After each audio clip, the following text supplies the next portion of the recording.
Hello, this is your man JC from Real and Simulated Wars. I am playing a bit of Crusades Book 1. Quite a very nice war game from War Game Design Studio.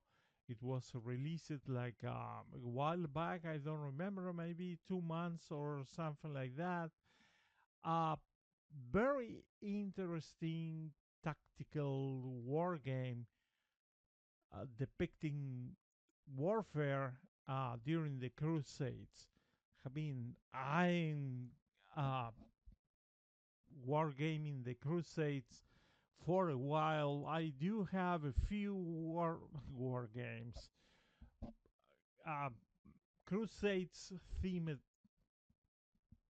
games that, well, they never show tactical warfare at this level. I do believe that the rules that have been put together for this uh, uh, edition of War Game Design Studio are really very well done. There are plenty of rules that they are not obtrusive, but they make sense. Comes with a campaign 2, which I didn't play yet.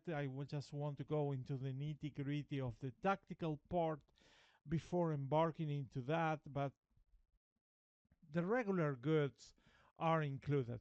Of course, even when the graphics have evolved over time and they look quite nice now, uh, you don't buy this game for that particular aspect. It's not a, boom and type of visual show type of thing. The graphics are functional.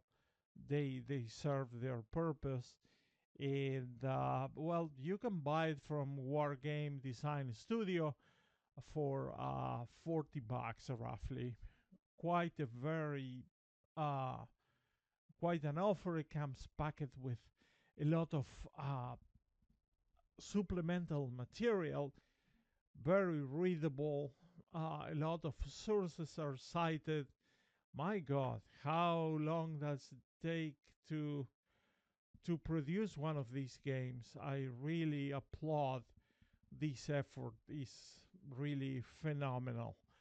And well, as I am into tactics, I have posted a while ago in a couple of venues that I do have uh, tactics themed posts. The first one was about the tactics of the Seljuks. The Seljuks were in, infamous because they had like these powerful formations on horses, and they were kind of the best when it comes to archers mounted on horses. They could, you know, pelt with arrows to the front, to the sides, and even in the back. They could just hit a moving bird while riding, according to some sources. So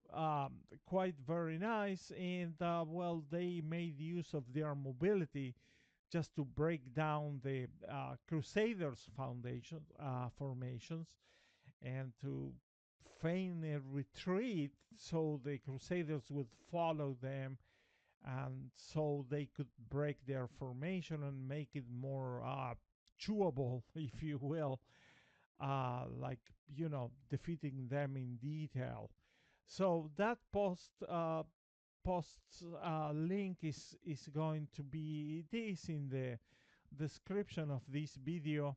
If you want to check it out, you are very welcome to read about that. But when it comes to the game itself, today I wanted to focus a bit on the tactics of the Crusaders, and for that I have chosen this scenario, which is a very manageable, medium-sized scenario about the siege of Nicaea. This is during the First Crusade. Nicaea is a city that was, I believe, under the sphere of influence or uh, possession of by the Seljuks. And well, it's the first, literally, the first stop once you cross from Constantinople. A, a relatively short distance from that, it is Nicaea. Um, the the king of Constantinople was there, but not participating. He was kind of observing with a token force what was happening. And well, the Crusaders arrived, and as you might expect, Nicaea being so close to Constantinople, they were just arriving in a very fragmented form, and they were setting camp. The north was held by one by the French. The west, I believe, it was by the Teutonic Knights, and the south by Raymond, Count Raymond the Fourth, or something like that. And this particular scenario shows, well, the walls of Nicaea. These are the south wall. You have the south gate right there, and just hiding the troops. And you can see that everything in the battle disposition of the Crusaders is quite a mess. We have green counters, which are the forces of the Sultan Kilij Arslan.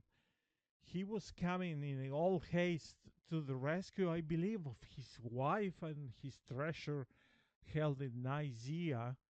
So he was quite in a rush and with a lot of trepidation, because he heard from the besieged troops in Nicaea that, well, the Crusaders were not easy to deal with. Something has changed from previous encounters, so these troops were in a certain way tougher than before. Excuse me. And well, you will see that the Seljuks are uh, just mounted uh, archers. The the big majority of them. There is a couple of spear units and or lancers among them. But when it comes to the Crusaders, well, things were quite a mess. Here's our Count Raymond, which was the overall commander of the left wing of the Crusaders. And then we have Ademar, who was right there, probably reflecting that he was, marching towards, because these guys just arrived. And one interesting thing is that these crusade forces, they were just mounting tents, and they got word that the Seljuks were coming, so they basically pick up their weapons and they go into to confront the Seljuks. So it is the archetypical hasty defense. There is no prepared, there is no afterthought. They were all deployed in a line and whatnot. So what the Seljuks will likely do, and I am playing as the Crusaders, what the Seljuks will likely do, it is, just to approach, kind of pelt us with a lot of arrows, and we need to be ready for that. And there's going to be some melee type of combat, and well, here's the thing. Usually, the way to counter a mounted enemy in a melee, it is to adopt the so-called block formation, which is kind of a square formation. But it turns out that you can only have this type of formation when your unit has more than 100 soldiers.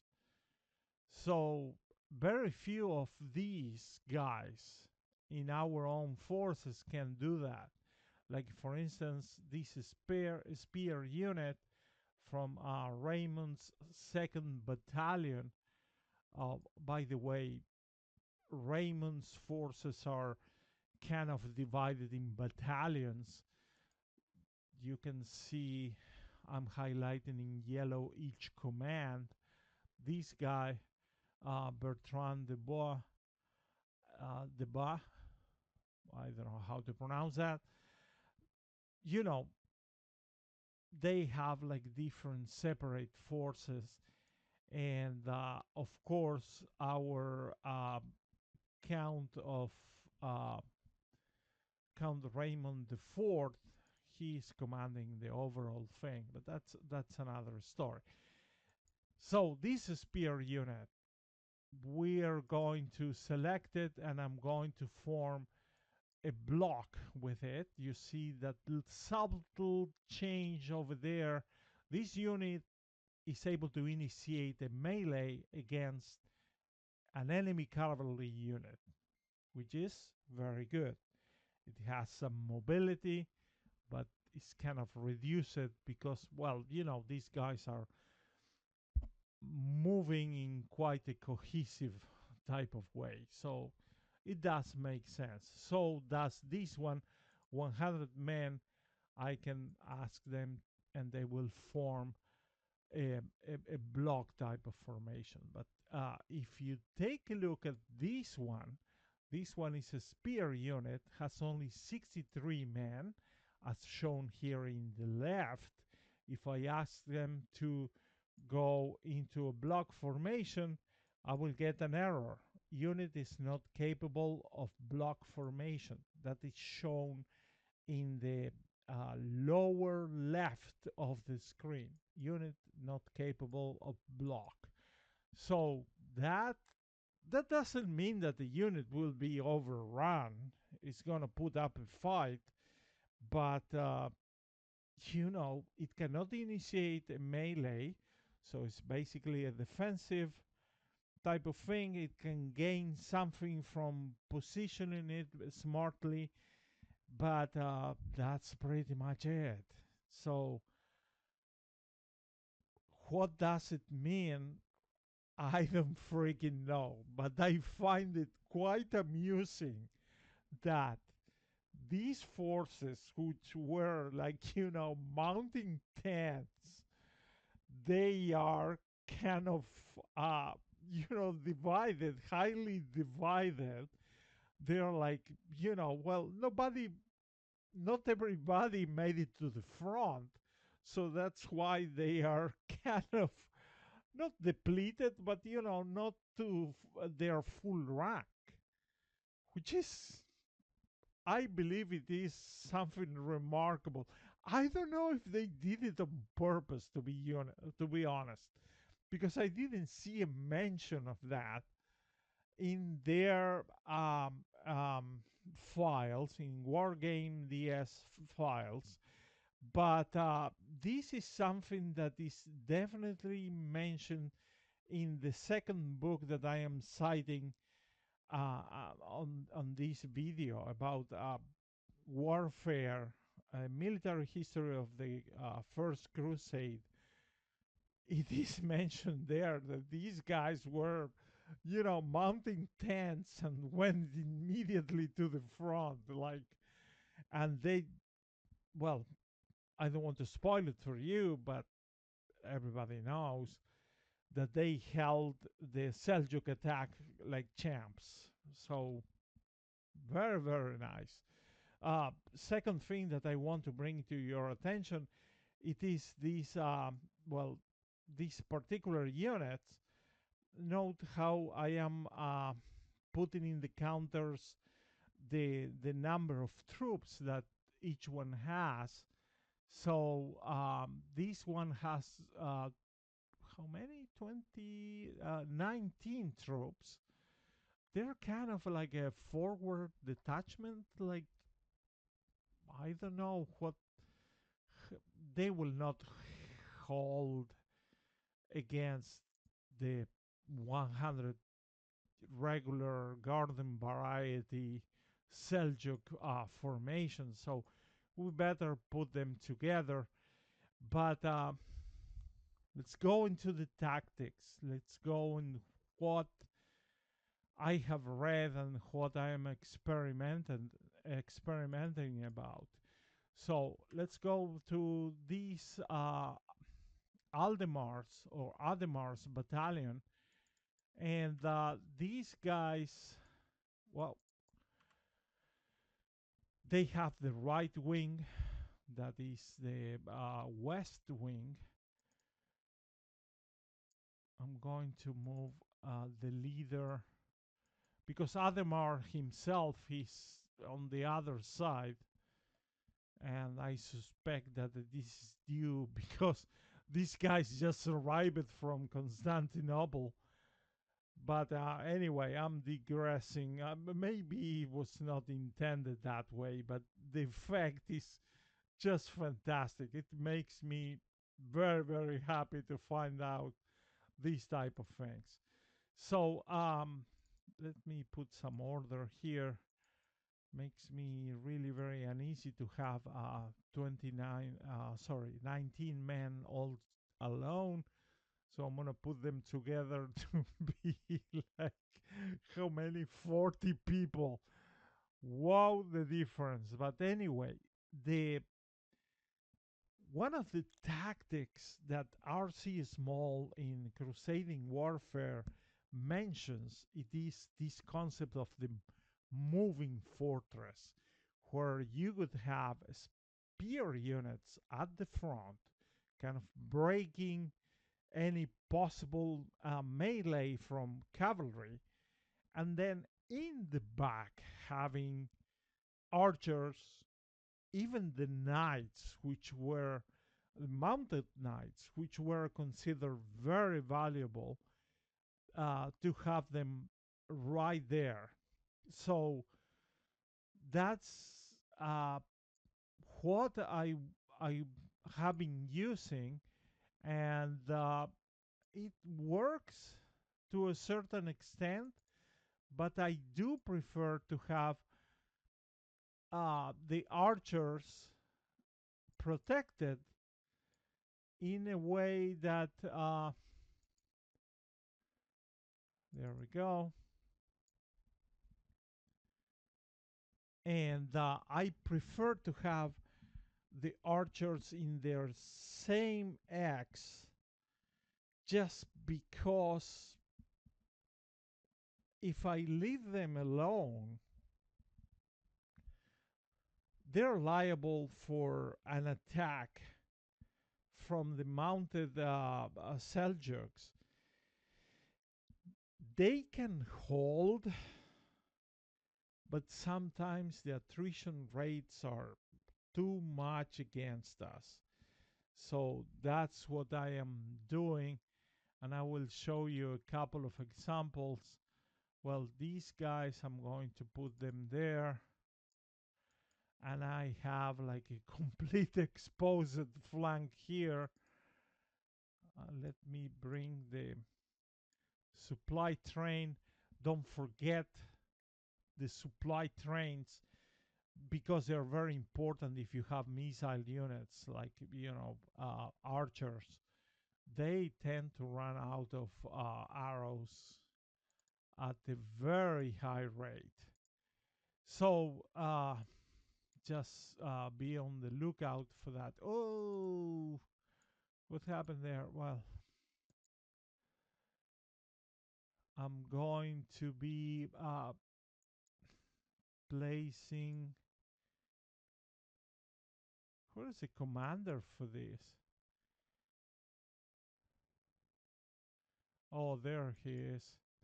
Well, these guys are kind of guarding the south gate because, the Seljuks may want to have like a little excursion, extra Muros excursion.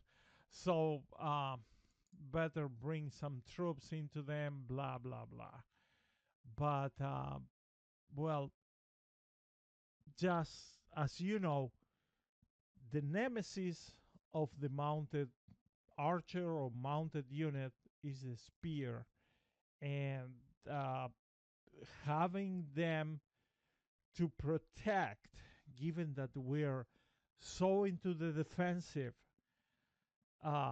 grand tactically speaking, given that we're on the defensive, it is good to have those archers covered and being able to deliver at maximum range.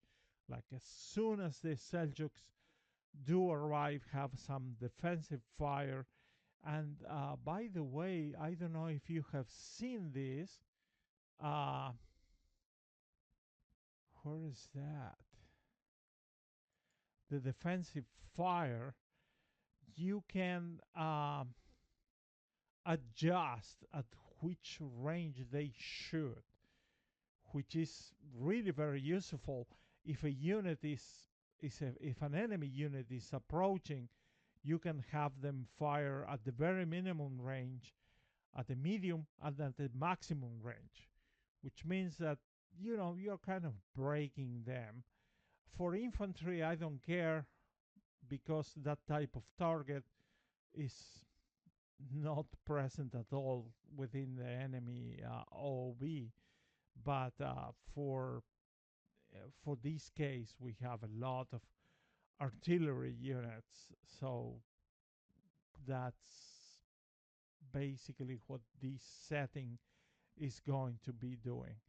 But yet again, if we go to this other battalion, which is the second battalion, a very strong battalion, uh, I am forced to use the cavalry to take the objective. I don't want to give the Seljuks any type of advantage. And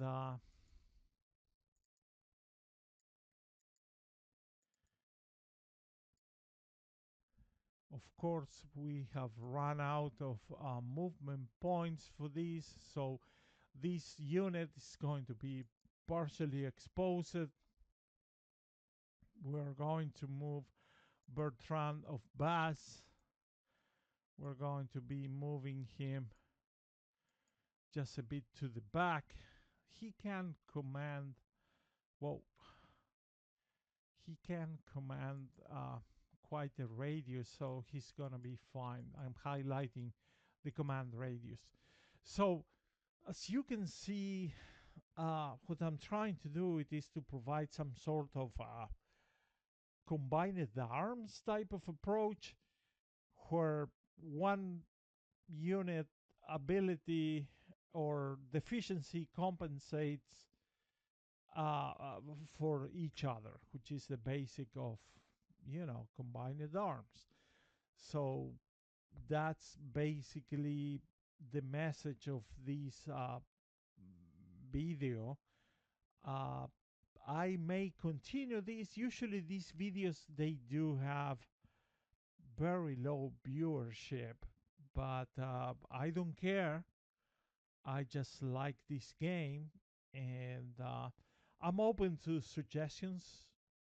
I don't know, maybe the content of about this game is not adequate to entice the interest, but I do believe that the niche nature of the game is kind of playing against the viewership count.